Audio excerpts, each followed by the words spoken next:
नमस्कार शेतकरी बांधवांनो, आजच्या व्हिडिओमध्ये आपण पुण्यश्लोक अहिल्यादेवी होळकर शेतकरी कर्जमुक्ती योजनेबाबत 25 जुलै रोजी समोर आलेली सर्वात महत्त्वाची आणि अधिकृत अपडेट्स आपण पाहणार आहोत। त्यामुळे हा व्हिडिओ तुम्ही शेवटपर्यंत नक्की पहा।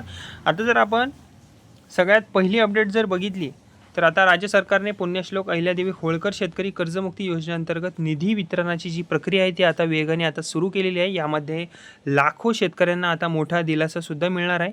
आता जर आपण पहिली लाभार्थी यादी जर बघितली तर ती जाहीर झालेली आहे। ओके, आता सहकार विभागाने 17 लाख पात्र शेतकऱ्यांची पहिली लाभार्थी यादी जी आहे ती जाहीर केलेली आहे। ही या योजनेतील सर्वात मोठी आणि महत्त्वाची अपडेट मानली जात आहे। ओके, आता 31 जुलैपूर्वी खात्यात निधी या संबंधित एक अपडेट आलेली आहे। ओके, आता या पहिल्या यादीतील सर्व पात्र शेतकऱ्यांसाठी सरकारने 13,000 कोटींच्या निधीचे वितरण करण्याची प्रक्रिया जी आहे ती आता सुरू केलेली आहे। 31 जुलैपूर्वी ही जी रक्कम आहे पात्र शेतकऱ्यांच्या कर्ज खात्यात जमा करण्याचे जे नियोजन आहे ते करण्यात आलेले आहे। ओके, तसेच DBTद्वारे हे जे पैसे आहेत ते रक्कम जमा होणार आहे शेतकरी मंडळींच्या अकाउंटवर। आता अनेक शेतकऱ्यांच्या मनात प्रश्न आहे की पैसे कसे मिळणार, तर सरकारकडून पात्र शेतकऱ्यांना SMS द्वारे सूचना पाठवल्या जाणार आहेत। या संदेशामध्ये आधार प्रमाणीकरण, आधार ऑथेंटिकेशन पूर्ण करण्यास सांगितले जाईल।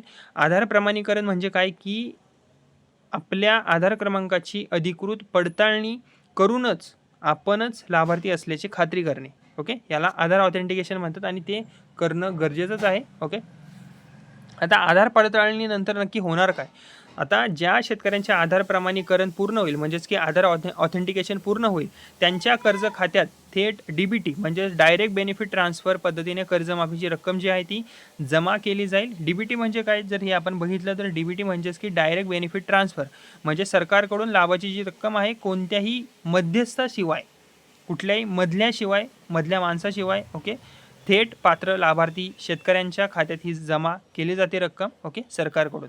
आता पुणे जिल्ह्यातील एक अपडेट आलेली आहे। ओके, त्याबद्दल जर आपण बघितलं तर पुणे जिल्ह्यातील कर्जमाफी प्रक्रियेलाही आता वेग आलेला आहे। येथे 61,900 शेतकऱ्यांचे कर्जमाफी प्रस्ताव पोर्टलवर अपलोड करण्यात आलेले आहेत। या प्रस्तावांची एकूण रक्कम सुमारे 533 कोटी इतकी आहे। ओके, आता अंतिम यादी जर आपण बघितली तर ती कधी येणार? आता सध्या या सर्व प्रस्तावांची आयकर विभागाकडून पडताळणी मोठ्या प्रमाणावर सुरू आहे। ही पडताळणी पूर्ण झाल्यानंतरच अंतिम लाभार्थी यादी जी आहे ती आता प्रसिद्ध केली जाणार आहे। ओके, आता राज्यभरातील जर आपण प्रक्रिया अपडेट जर बघितल्या तर राज्यातील केवळ पुणेच नव्हे तर संपूर्ण महाराष्ट्रातील सुमारे 32 लाख शेतकऱ्यांची माहिती जी आहे ती पात्रता तपासणी आणि अंतिम सत्यापनासाठी पाठवण्यात आलेली आहे। ओके, आता जर आपण बघितलं पात्रता तपासणी नक्की म्हणजे काय, तर शेतकरी या योजनेसाठी आवश्यक सर्व निकष पूर्ण करतो का, त्याची कागदपत्रे योग्य आहेत का याची अधिकृत खातरजमा करणेच म्हणजेच काय पात्रता तपासणी असते। ओके, आता वितरणाला एवढा उशीर का झाला याबद्दल जर सांगायचं झालं तर सरकारने सुरुवातीला 30 जूनपासून कर्जमाफीचा लाभ सुरू करण्याची घोषणा केली होती राईट। मात्र शेतकऱ्यांची माहिती संकलित करणे तसेच आयकर विभागाकडून पडताळणी आणि अंतिम यादी तयार करण्यासाठी अपेक्षेपेक्षा अधिक वेळ लागला। त्यामुळे हा जो निधी आहे तो निधी वितरणाचे वेळापत्रक पुढे ढकलावे लागले।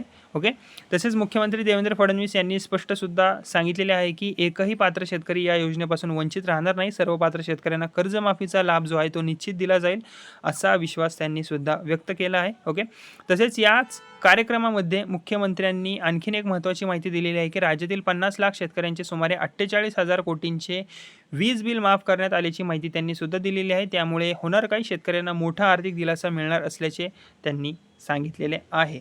ओके, आणि शेतकरी मंडळींसाठी काही महत्त्वाच्या सूचना आहेत की लाभार्थी शेतकऱ्यांनी मोबाईलवर येणारा SMS नियमित तपासावा। ओके, आधार प्रमाणीकरणाची प्रक्रिया शक्य तितक्या लवकर तुम्ही करून घ्या, आधार ऑथेंटिकेशन ज्याला म्हणतात। ओके, बँक खाते, आधार आणि मोबाईल क्रमांक तुमचा बरोबर असल्याची खात्री करावी। अधिकृत लाभार्थी यादी आणि अपडेट्स फक्त शासनाच्या अधिकृत माध्यमातूनच तुम्ही तपासून घ्या। ओके, तर शेतकरी बांधवांना पुण्यश्लोक अहिल्यादेवी होळकर शेतकरी कर्जमुक्ती योजनेबाबत या सर्व अपडेट्स महत्त्वाच्या मी तुम्हाला सांगितलेल्या आहेत।